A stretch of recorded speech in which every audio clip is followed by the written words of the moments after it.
Chào mừng các bạn đến với kênh Mẹ vào bếp.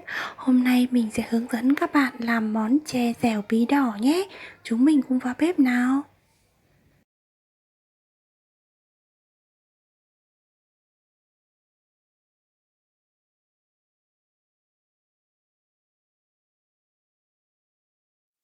Nguyên liệu chúng ta chuẩn bị gồm bí đỏ, bột năng, bột sắn dây, đường. Chúng ta bắt đầu làm nhé. Trước tiên chúng ta sẽ cắt bí đỏ thành từng miếng vừa ăn.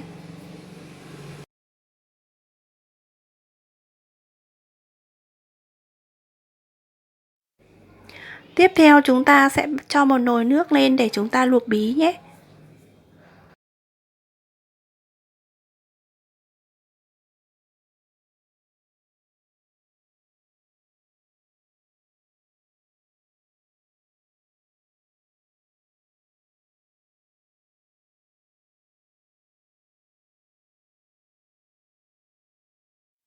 Tiếp theo chúng ta sẽ cho phần bí đã luộc này vào trong cối.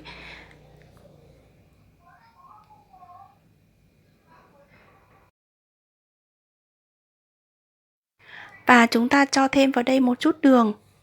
Sau đó chúng ta nghiền nhuyễn.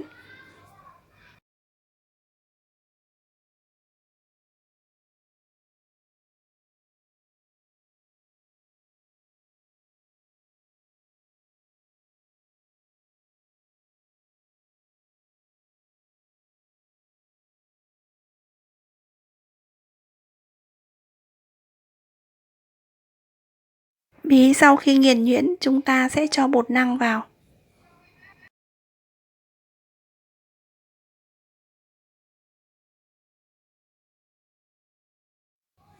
Sau đó chúng ta dùng đũa để trộn đều phần bột và phần bí nhé.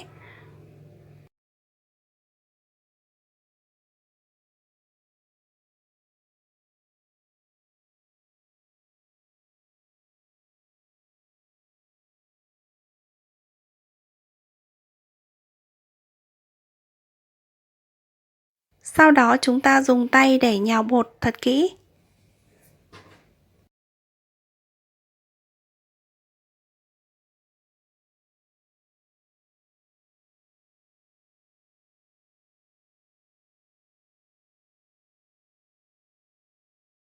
Tiếp theo chúng ta sẽ cho phần bột này ra thớt và chúng ta lăn bột.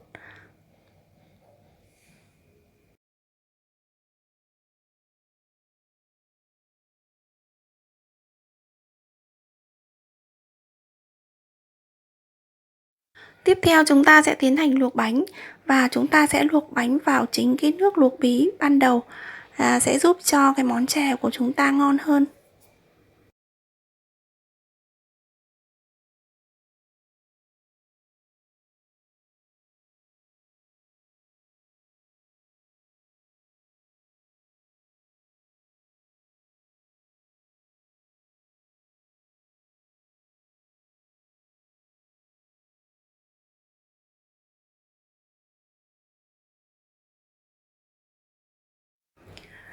Khi nước sôi và bánh đã nổi toàn bộ lên mặt nước và là bánh đã chín rồi đấy các bạn, thì chúng ta sẽ hòa cái phần bột sắn dây này để chúng ta đổ vào trong bánh nhé.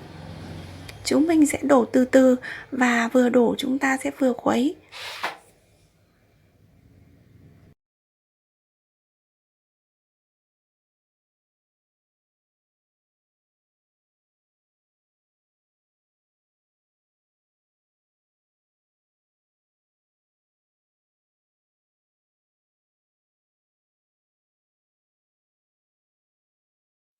Các bạn thấy không ạ?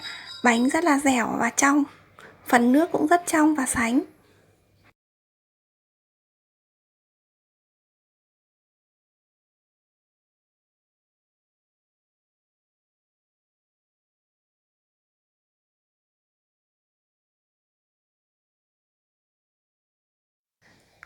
Chúng ta sẽ cho thêm một chút đường vào trong chè để cho món chè của chúng ta sẽ đậm đà hơn.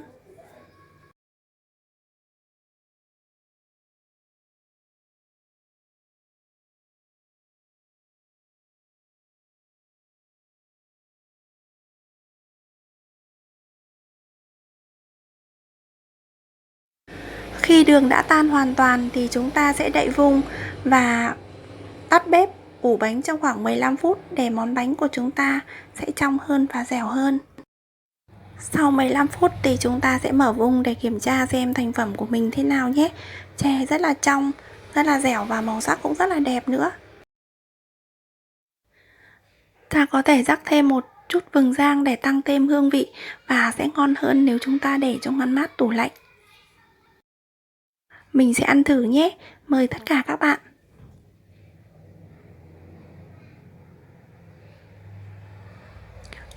Rất là ngon luôn các bạn. Chè rất là dẻo và thơm. Vậy là món chè dẻo bí đỏ của mình đã hoàn thành rồi. Cách làm cũng rất đơn giản phải không các bạn? Nhưng món ăn này nếu các bạn ăn một lần là sẽ nghiện luôn đấy. Nếu các bạn thấy video của mình hay, hãy cho mình một like và đăng ký kênh để nhận được nhiều video mới từ mình nhé. Chúc các bạn thành công với món chè này. Hẹn gặp lại các bạn ở video lần sau.